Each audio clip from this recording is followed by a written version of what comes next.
Mety toetry ny andro eny an-dranomasina ny talata 13 janoary 2024 amin'ny enora maraina hatramin'ny alarobia 14 janoary 2024 amin'ny enora maraina. Mila malina trano eny an-dranomasina na tsy misy azy ny fampitandremana. Ho an'ny morontsiraka tsinana ny tanjona bobaomby hatrany amin'ny tanjona angotsy sy hanorana tandrifin-drahona vitsy indraindray amin'ny maraina ho avy atsimo na atsimo atsinana na andrifotra ka ho 20 hatramin'ny 30 km isan'ora. Anonjabe ny ranomasina Havon'ny Onjy 1.5 metatra. Tanjona angotsy hatrany manoro hanorana tandrifin-drahona indraindray ho avy atsimo ny rivotra ka ho 10 hatramin'ny 20 km isan'ora. Anonjabe ny ranomasina Havon'ny Onjy andinany 1.5 metatra. Mahanoratra ny taolaniaro hanorana tandrifin-drahona indraindray ho avy atsinana na andrivotra ka ho 10 hatramin'ny 20 km isan'ora. Iovaova indraindray ka ho 10 km isan'ora. Anonjabe na hery ny ranomasina Havon'ny Onjy andinany 1.5 hatramin'ny 2 metatra hatratra 2.5 metatra any amin'ny tapany atsimo noho ny alin-drano avy atsinana.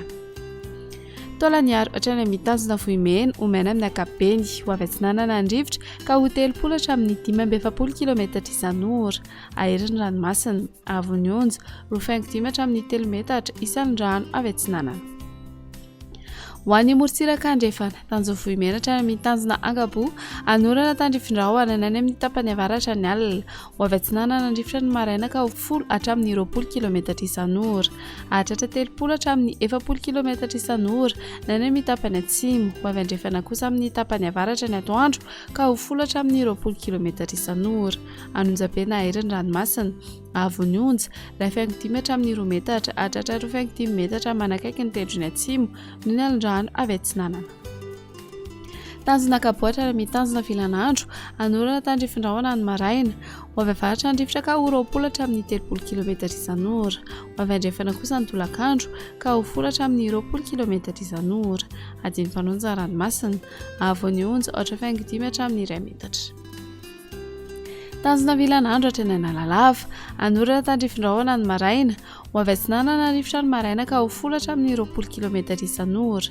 Hahatratra 30 km isan'ora indraindray ho avy avaratra andrefana kosa ny atoandro sy ny alina ka ho 10 hatramin'ny 20 km isan'ora. Adiny mpanonja ranomasina Havon'ny Onjy 8.5 hatramin'ny 1 metatra. Analalava hatrany amin'ny tanjona bobaomby hanorana tandrifin-drahona ny maraina ho avy andrefana andrivotra ka ho 10 km isan'ora. Adiny mpanonja ranomasina Havon'ny Onjy 8.5 hatramin'ny 8.8 metatra.